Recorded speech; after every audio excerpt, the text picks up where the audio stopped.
साथ हम लगातार चर्चा कर रहे हैं आज बजट को लेकर भी, क्योंकि पूर्व मुख्यमंत्री राजस्थान की वसुंधरा राजे सिंधिया, उनकी ओर से मुख्यमंत्री अशोक गहलोत के ऊपर इस बजट को लेकर निशाना साधा किया है। आपने सुना, थोड़ी देर पहले हमने आपको उनकी बाइट सुनवाई थी। दरअसल उसमें उन्होंने ये कहा था कि ऐसा जब मुख्यमंत्री की ओर से किया गया कि जब उन्होंने 8 मिनट तक पुराना बजट पढ़ा, तब यह सवाल खड़ा होता है कि राज्य कितना सुरक्षित उनके राज्य में है। उन्होंने कहा कि मैं भी मुख्यमंत्री रही हूं, पहले से ही बजट को पढ़ा जाता है ताकि किसी भी तरीके की कोई मिस्टेक ना हो जब हम बजट को पेश करते हैं। इस वक्त हमारे साथ इंडिया न्यूज राजस्थान के संपादक मनु शर्मा जी जुड़ गए हैं। इस पर हम चर्चा करेंगे उनके साथ। मनु शर्मा जी, कैसे इस बयान को आप देख रहे हैं वसुंधरा राजे के? माफी चाहूंगा, हमारे साथ पॉलिटिकल एडिटर अजीत मंदोला जी इस वक्त जुड़ गए हैं। अजीत मंदोला जी, कैसे सर आप देख रहे हैं, वसुंधरा राजे ने मुख्यमंत्री पर निशाना साधा और कहा कि अगर 8 मिनट तक मुख्यमंत्री गलत बजट पढ़ते हैं, पिछली साल का पुराना बजट पढ़ते हैं, तो उनके राज्य में राज्य सुरक्षित कैसे होगा, क्योंकि ये बड़ी गोपनीय होता है। निर्माण कर सकती है। में बजट लीक होने वाली बात तो कोई है नहीं। नंबर 1। नंबर 2 बात, मुख्यमंत्री ने जैसे उनको एहसास हुआ कि मैंने एक गलत पर्चा पढ़ लिया है, तो उन्होंने उसमें माफी उसी टाइम मांग ली थी जी। तो मेरा कहने का मतलब ये है कि ये अब बीजेपी मुद्दा अगर बना रही है तो ये मेरी समझ से परे है, क्योंकि मुख्यमंत्री बराबर माफी मांग रहे हैं और ये मुद्दा उसी टाइम खत्म हो गया। स्पीकर ने सारी बातें कर दी हैं। अब क्योंकि अब अगर बीजेपी इसको मुद्दा बना रही है तो इससे एक संदेश जा रहा है कि बीजेपी के पास जो आज घोषणाएं मुख्यमंत्री ने की हैं उसका कहीं ना कहीं कोई तोड़ नहीं मिल रहा है। तो बीजेपी दिल्ली से लेकर राजस्थान एक ही इशू उठा रही है कि साहब वो गलती से कैसे पढ़ लिया गया। भूल बस हो जाता है, कहीं मानवीय भूल होती है। तो बजट को लेकर तमाम तैयारी की जाती है, उसमें कहीं पुराने बजट का एक कागज रह गया, तो गलतीवश उन्होंने पढ़ लिया। उन्होंने उसी टाइम उसकी माफी भी मांग ली और वो बराबर कह रहे हैं, उन्होंने चैलेंज करा कि भाई 0.001% भी बजट का कुछ भी लीक नहीं हुआ। ये जबरदस्ती का आप मुद्दा बना रहे हैं। तो मेरा मानना है कि वसुंधरा राजे अपनी जगह पे ठीक हैं, क्योंकि वो बीजेपी की नेता हैं, 2 बार मुख्यमंत्री रह चुकी हैं, तो वो कुछ ना कुछ सवाल उठाएंगी, बीजेपी भी सवाल उठाएगी, दिल्ली में भी सवाल उठे। लेकिन जो बजट बाद में आया, जिस बजट की आज चर्चा पूरे देश में हो रही है, वो कहीं ना कहीं उसने इस पूरी छोटी सी घटना को भुला दिया है। अब वो अलग बात है कि बीजेपी इसको तूल दे, राजनीति है, चुनाव साल है, इसमें बोलेगी बीजेपी। लेकिन मुख्यमंत्री ने एक शानदार बजट पेश करके कहीं ना कहीं पूरी कांग्रेस में एक उम्मीद की किरण जगा दी। लेकिन अजीत जी, वसुंधरा ये भी कह रही है कि अगर अशोक गहलोत ने पहले से बजट पढ़ा होता तो शायद उनको इस बात का आभास पहले ही हो जाता कि वो गलत पढ़ रहे हैं। नहीं, देखो मैं बार बार कह रहा हूँ कि बजट का मामला बड़ा गंभीर होता है। कोई मेन मुद्दा है लीक वाली बात। लीक तो हुआ ही नहीं बजट। वो ठीक है कि उन्होंने कोई पुरानी बातें जो एक बजट के लिए लिखी जाती हैं, उससे बजट की कोई उसमें बजट की चर्चा नहीं थी, पढ़ दिया, वो बात खत्म हो गई। मुझे लगता है कि हमको इससे ज्यादा अच्छी चर्चा उस बात पे करनी चाहिए कि बजट में क्या हुआ, इसका आगे क्या असर होगा, कांग्रेस की बात होगी कि नहीं होगी, ये मुद्दे हैं। बीजेपी अगर इन मुद्दों को अगर उस बजट में कोई खामी नहीं ढूंढ पा रही है तो ये बीजेपी की कहीं ना कहीं कमजोरी झलकती है, मेरा ऐसा मानना है। यानी चुनावी साल और ऐसे में बीजेपी ये चाहती है कि बजट में अगर कोई इश्यू उनको नहीं मिल पा रहा है तो इसे ही मुद्दा बनाया जाए। मैं वही कह नहीं, ये मुद्दा नहीं बनेगा। ये मुद्दा परागी मुद्दा नहीं है, ये तो हो गई, बात खत्म। देखो संसद में हो या विधानसभा में हो, जो उसके सदन के अंदर होता है वो थोड़ी देर के लिए उस पर चर्चा होती है, उसके बाद उसका कोई मतलब नहीं रहता। अब सीतारमन जो केंद्रीय वित्त मंत्री है, उन्होंने भी इस बार के बजट एक बात ऐसी बोली थी, बाद में उन्हें गलती का एहसास हुआ, उन्होंने ऐसी कर दिया तो बात खत्म हो गई। उसके बाद उसको कोई चर्चा थोड़ी ना कर रहा है कि साहब उन्होंने ऐसा क्यों बोल दिया, ऐसी बात क्यों हुई। तो एक कि साहब उन्होंने ऐसा क्यों बोल दिया, ऐसी बात क्यों हुई, ये तो एक क्षण भर के लिए वो हो गया, सदन के अंदर होता है उस पर चर्चा। अब उसके बाद उसको आगे बढ़ाने का मतलब, मैं ये कह रहा हूं कि अगर आप सदन के बाहर भी बीजेपी इसे मुद्दा बना रही है तो कहीं ना कहीं बीजेपी डिफेंस में है। बीजेपी को इस बात का एहसास हो रहा है कि जो बजट है उस बजट का कोई तोड़ आपके पास नहीं। आप पूछो तोड़ क्यों नहीं है? जो मुख्यमंत्री गहलोत की पिछले बजट की जो घोषणाएं हैं वो राष्ट्रीय स्तर पर बहुत बड़ा मुद्दा बन गई है। उसमें जो ओपीएस है, पुरानी पेंशन व्यवस्था, पहली बार अगर आप देखेंगे बजट राष्ट्रपति के अभिभाषण में जब कल प्रधानमंत्री नरेंद्र मोदी ने राज्यसभा में जवाब दिया तो उसमें आपने देखा होगा कि उन्होंने योजना का नाम तो नहीं लिया जी, लेकिन उन्होंने उस योजना को लेकर वो बड़े चिंतित दिखाई दिए। उन्होंने सवाल उठाए कि भैया ये योजना लागू नहीं होनी चाहिए, ऐसी योजनाएं नहीं लानी चाहिए। लेकिन अब इसका मतलब कहीं ना कहीं बीजेपी ओपीएस को लेकर चिंतित है। ओपीएस की वजह से एक राज्य बीजेपी हिमाचल हारी है, दूसरे राज्यों में बराबर दबाव बन रहा है। सरकारी कर्मचारियों में एक उम्मीद की किरण जग गई है। और ओपीएस योजना को अगर कांग्रेस ने ढंग से उठाया पूरे देश भर में, और जैसे आज मुख्यमंत्री अशोक गहलोत ने अपने बजटीय भाषण में कहा भी कि प्रधानमंत्री नरेंद्र मोदी को उन्होंने पत्र लिखा, कहा है कि देश भर में लागू होना चाहिए। उन्होंने जो यूनिवर्सिटी के कर्मचारी हैं, यूनिवर्सिटी से जुड़े लोग हैं, उनके लिए भी ओपीएस लागू कर दिया है। तो मेरा कहने का मतलब है कि दूसरा जो उन्होंने ये चिरंजीवी स्वास्थ्य योजना को लेकर 10 लाख से 25 लाख का मुद्दा बनाया है, ये मानकर चलो ये छोटा मोटा मुद्दा नहीं है। अगर ये तूल पकड़ेगा दूसरे राज्यों में भी, और बीजेपी शासित राज्य कभी भी नहीं चाहेंगे कि वो कांग्रेस के इशू को लेकर आगे बढ़े। और तीसरी जो बड़ी बात है, जो 500 रुपए का सिलेंडर, उज्ज्वला योजना के तहत भारत सरकार ने जिन लोगों को सिलेंडर बांटे थे, बाद में उन सिलेंडर की कीमत 1200-1500 हो गई और केंद्र बराबर कीमतें बढ़ा रहा है, कोई उसमें कटौती नहीं कर रहा है। मुख्यमंत्री अशोक गहलोत ने आगे बढ़कर उसकी सब्सिडी खुद देगी राज्य सरकार, और 500 रुपए का सिलेंडर, करीब लाखों में वो संख्या परिवार की। तो ये जो इशू है, मुख्यमंत्री गहलोत भी वही योजना, चौथा एक बड़ा मामला जिसमें एक फूड पैकेट देंगे गरीबों को। भारत सरकार भी कोरोना के बाद मुफ्त अनाज बांट रही है गरीब परिवारों को, बड़ी संख्या है। भारत सरकार ने उज्ज्वला योजना दी, भारत सरकार ने तमाम किसानों को वित्तीय मदद दे रही है, तो वही राजस्थान सरकार कर रही है। राजस्थान सरकार ने कुछ नया नहीं करा। राजस्थान सरकार कुछ ऐसा नहीं कर रही है कि जिसको आप कहें कि वित्तीय संकट आ जाएगा या पैसे की कमी हो जाएगी। ये हर राज्य कर रहा है। दिल्ली में अरविंद केजरीवाल ने तमाम घोषणाएं करी हैं, तो उसमें कोई वित्तीय संकट थोड़ी ना आया दिल्ली सरकार में। मेरा कहने का मतलब यह है कि बीजेपी अगर अपने बचाव में क्या कहते हैं, बजट पर चर्चा के बजाय दूसरे मुद्दे पर चर्चा कर रही है, तो कहीं ना कहीं बीजेपी मुझे लगता है डिफेंस में है। जी, ये हम समझ सकते हैं कि भारतीय जनता पार्टी के पास इस बजट से निकालने के लिए कुछ भी नहीं है। और इस बार का जो बजट, क्योंकि एक और नया रिकॉर्ड मुख्यमंत्री ने कायम कर दिया, 3 घंटे से भी ज्यादा तक उनका ये बजट भाषण चला था अजीत जी। और इसमें योजनाएं जो लॉन्च की हैं, उन्होंने जिन योजनाओं का जिक्र किया है, जो प्रावधान अलग अलग सेक्टर्स के लिए किए हैं, वो लगभग हर एक सेक्टर को छू रहे हैं। महिलाओं की बात करें, युवाओं की बात करें, या बाकी सेक्टर्स की हम बात करें, तो उनमें कोई ना कोई प्रावधान जरूर इस बार है इस बजट में।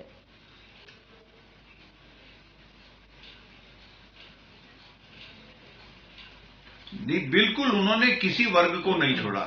बच्चों से लेकर, उन्होंने देखा होगा जो ये बच्चों को अन्न बांटा जाता है, जो जिसको उसमें भी बच्चों को पहले हफ्ते में 2 दिन दूध मिलता था, अब वो पूरे हफ्ते मिलेगा।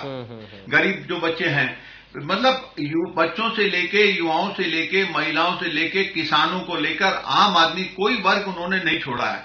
मेरा अपना आकलन इस बजट को लेकर यह है कि अगर इस बजट को लेकर कांग्रेस पूरे देश में प्रचार करती है, तो राजस्थान ही नहीं, अभी चुनाव है अगले साल 8 राज्यों में, अभी नॉर्थ ईस्ट में चुनाव चल ही रहे हैं 2-3 राज्यों में, इसके बाद मई में कर्नाटक है, फिर राजस्थान, मध्य प्रदेश और छत्तीसगढ़, 3 बड़े राज्यों में चुनाव है, फिर उसके 6 महीने बाद लोकसभा का चुनाव है।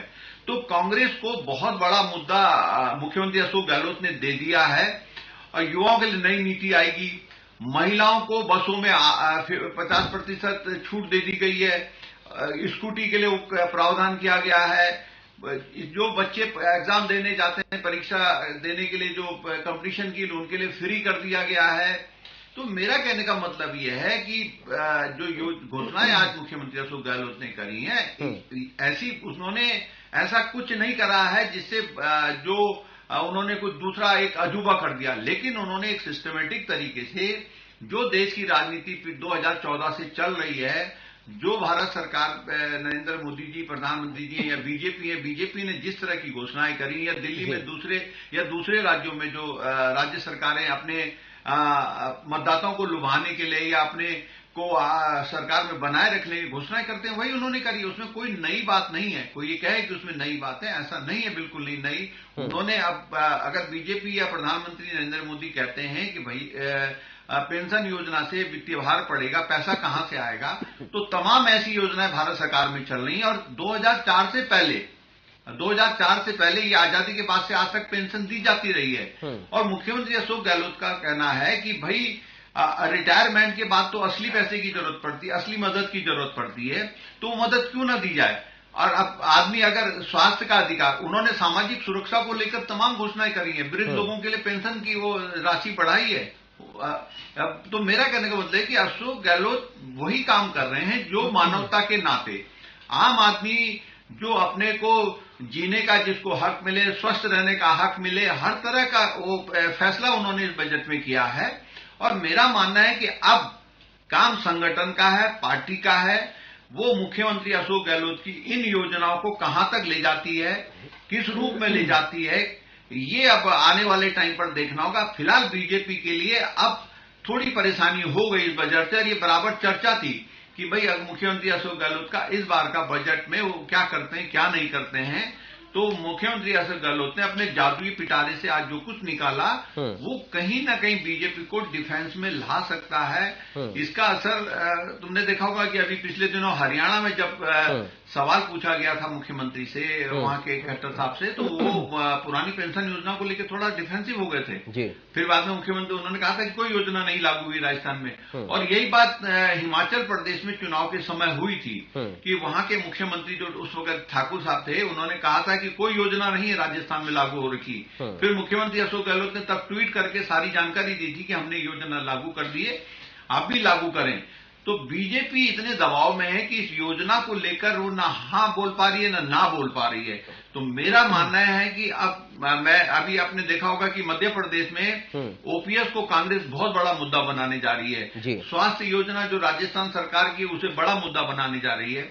तो कहीं ना कहीं बीजेपी के लिए अब एक बीजेपी के लिए देखना होगा। देखो, आपसी लड़ाई का मुद्दा बीजेपी बनाएगी, ये छोटी सी जो भूल हुई है इसको बीजेपी मुद्दा बनाएगी। तो ये बीजेपी को भी देखना होगा कि इससे पब्लिक शायद अब बहकावे में ना आए। अब ये राजस्थान की पब्लिक को देखना है कि जो सुविधाएं ये सरकार दे रही है, क्या वो इन सुविधाओं को बंद कराना चाहेगी। तो अब चुनाव साल में यही एक मुद्दा होगा कि राजस्थान की जनता क्या चाहती है कि गहलोत जी को हराकर पुरानी पेंशन योजना बंद कर दी जाए, संजीवनी चिरंजीवी योजना बंद कर दी जाए, जो तमाम घोषणाएं आज हुई हैं। तो ये राजस्थान की जनता को भी तय करना होगा कि वो धर्म की राजनीति में बहकावे में आएगी या मुद्दों की राजनीति को आगे बढ़ाते हुए एक नया इतिहास रचाएगी। राजस्थान में एक जो परंपरा है उसको तोड़ेगी, रिवाज बदलेगा।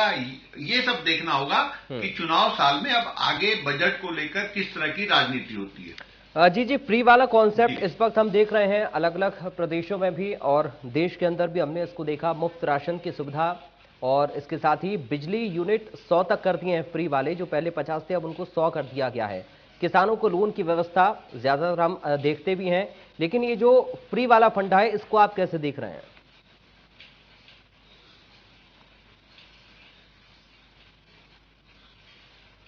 नहीं, फ्री वाला फंडा नहीं। देखो, मैं बार बार कह रहा हूं इस बात को, ये शुरू से होता रहा है देश की राजनीति में, ऐसा कुछ नहीं है। और साउथ के जो राज्य हैं वो तो इन्हीं योजनाओं के को लेकर आगे चुनाव जीतते हैं, हारते हैं। वो भी दुनिया भर की तमाम घोषणाएं, अगर साउथ की सारी योजनाएं अगर आप देखेंगे उसमें अधिकांश यही होता है। और सबसे बड़ा उदाहरण तो दिल्ली में है। दिल्ली में अरविंद केजरीवाल ने तमाम फ्री देने के वादे किए, वो जनता को क्लिक कर गया, दूसरी बार जितवा दिया उनको, पंजाब में जितवा दिया।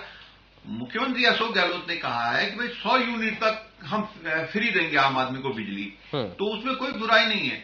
लेकिन 100 से ज्यादा होगा ये तो हमको देखना है, आपको देखना है कि आप बिजली कितनी खपत करते हैं। रही बात किसानों की, किसानों को भी उन्होंने कहा भाई 2000 यूनिट तक अगर आप बिजली खर्च करते हैं तो आपको कोई पैसा नहीं पड़ेगा। तो अगर 2000 से ऊपर खर्चा होगा तो आपको पेमेंट देना पड़ेगा। तो उन्होंने एकदम से फ्री नहीं करा है, जैसे कि दिल्ली में तो एकदम फ्री कर दिया गया कि साहब हम आम गरीब आदमी को सब कुछ फ्री दे देंगे, फ्री पानी, फ्री बिजली दे देंगे, सब कुछ फ्री दे देंगे। उन्होंने ऐसा नहीं करा है। उन्होंने कहा है कि जो जरूरतमंद है और जरूरतमंद अगर 100 यूनिट में अपना काम चला रहा है तो फिर उसको बिजली का बिल क्यों दे वो? तो उसको कुछ राहत तो मिलनी चाहिए। अब भोजन के पैकेट बांटने की बात करिए, जिसमें उन्होंने अन्नपूर्णा योजना वाली बात है, जिसमें कि अनाज दिया जाएगा, तो वो भारत सरकार भी चला रही है। भाई कोरोना काल से भारत सरकार भी मुफ्त अनाज बांट रही है गरीबों को, तो उन्होंने भी गरीबों के लिए, वो ये नहीं करेंगे कि अमीरों को देंगे हम, वो जरूरतमंदों की बात कर रहे हैं। तो फ्री वाली बात राजस्थान में नहीं ऐसा नहीं कि फ्री दे रहे हो, 100 यूनिट तक की बात करिए, 2000 यूनिट तक किसानों के लिए करिए। तो ये कहना कि फ्री नहीं है, इसमें केवल और केवल अगर भारत सरकार के लिए भी ये बड़ा चिंता का विषय है। देखो राजनीति अब 2014 से लेकर 2024 तक बिल्कुल ठीक है, प्रधानमंत्री नरेंद्र मोदी के खिलाफ कोई एंटी इनकम्बेंसी नहीं है। अब प्रधानमंत्री नरेंद्र मोदी के खिलाफ अगर कोई एंटी इनकम्बेंसी नहीं है तो ये माना जा रहा है कि 2024 में बीजेपी को कोई दिक्कत नहीं होगी रिपीट होने में। तो यही बात राजस्थान में लागू होती है। अभी तक मुख्यमंत्री अशोक गहलोत के खिलाफ 1.001% भी एंटी इनकम्बेंसी नहीं है। वो अपने काम के बलबूते पे उन्होंने अपने को इस बार बहुत मजबूती से काम करा है। अगर रही बात क्या कहते हैं एंटी इनकम्बेंसी की, तो वो मंत्रियों के खिलाफ है, विधायकों के खिलाफ है। अभी 9-10 महीने बचे हुए हैं। इन 9-10 महीने में अगर वो मंत्री या वो विधायक जिनके खिलाफ एंटी इनकम्बेंसी है, वो अगर अपने काम को सुधार लेते हैं और इस बजट को लेकर ढंग से जनता के बीच में जाते हैं, या पूरी पार्टी सामूहिक रूप से इस बजट को लेकर जनता के बीच में जाती है, तो मेरा अपना आकलन यह है कि जिस तरह से दिल्ली में देखिए, बाकी सरकार जो आकलन होता है भारत सरकार का, वो प्रधानमंत्री नरेंद्र मोदी के चेहरे को देख के होता है। हर आदमी को लगता है साफ सुथरी छवि है, कोई भ्रष्टाचार नहीं है। तो वही बात राजस्थान में भी लागू होती है। तो देश की जनता प्रधानमंत्री नरेंद्र मोदी के चेहरे पर वोट करती है बीजेपी को, और उस पे बीजेपी जीतती है। और वही बात मैं कह रहा हूं राजस्थान में भी लागू होनी चाहिए इस बार। अगर वहां की जनता समझदार है, उसको भी देखना चाहिए कि अगर मुख्यमंत्री अशोक गहलोत ईमानदारी से काम कर रहे हैं, वो हम लोगों के लिए, आम जन के लिए बड़े फैसले कर रहे हैं, तो अब जनता को ये बहकावे में नहीं आना चाहिए कि भाई धर्म की राजनीति के आधार पर या हिंदू मुस्लिमवाद की राजनीति जो होगी या तमाम दल लड़ेंगे वहां पे चुनाव। ये प्रदेश की जनता को देखना होगा। अब मुख्यमंत्री अशोक गहलोत ने तो जितने तीर्थ स्थान है उनकी यात्रा में जाने वाले लोगों के लिए आधा किराया कर दिया है। कहीं मतलब अशोक गहलोत कहीं भी कोई धर्म जाति की राजनीति नहीं करते हैं। वो खुद ही कहते हैं कि मैं एक ऐसी जाति का मुख्यमंत्री हूं जिसका एक विधायक है पूरे विधानसभा में, लेकिन मैं मुख्यमंत्री बनता हूं क्योंकि मैं सब वर्गों को, सब समुदायों को, सब जातियों को लेकर आगे बढ़ता हूं। तो मेरा कहने का मतलब यह है कि भाई अब ये प्रदेश की जनता पे तय करेगी कि वो मुख्यमंत्री अशोक गहलोत की घोषणाओं से या जो उनके फैसले हैं उनसे कितना प्रभावित होती है, और बीजेपी किन मुद्दों को लेकर मुख्यमंत्री अशोक गहलोत को टारगेट करती है। तो आने वाला टाइम बहुत दिलचस्प होने वाला है। और ये इसका फायदा केवल ये मानकर चलना कि जो राजस्थान में आज घोषणाएं हुई हैं वो केवल राजस्थान तक सीमित नहीं रहने वाली हैं। मध्य प्रदेश, छत्तीसगढ़ जैसे राज्यों को प्रभावित करेंगी। और अगर ये योजनाएं क्लिक कर गई इन राज्यों में तो 2024 का चुनाव बहुत दिलचस्प हो जाएगा। और अब इसी चीज पे नजर रहेगी, मेरा मानना है राजनीतिक पंडितों की, राजनीतिज्ञों की, कि अब राजस्थान के मुद्दे किस तरीके से केंद्र के मुद्दे बनते हैं या कांग्रेस बनाती है, तो कांग्रेस को लाभ मिलेगा। जी, युवाओं को लेकर अक्सर हम कोशिश करते हैं कि उनके लिए रोजगार की सुविधा, रोजगार के अवसर हम प्रदान कर पाएं, या कैसे युवाओं को हम आगे बढ़ा सकते हैं, इसको लेकर भी एक प्रावधान किया गया है। युवाओं के स्किल डेवलपमेंट के लिए अब कार्य किया जाएगा, उसको आगे बढ़ाने के लिए हम कैसे बेहतर कर सकते हैं, इस पर फोकस रहेगा। इसको आप सर कैसे देख रहे हैं?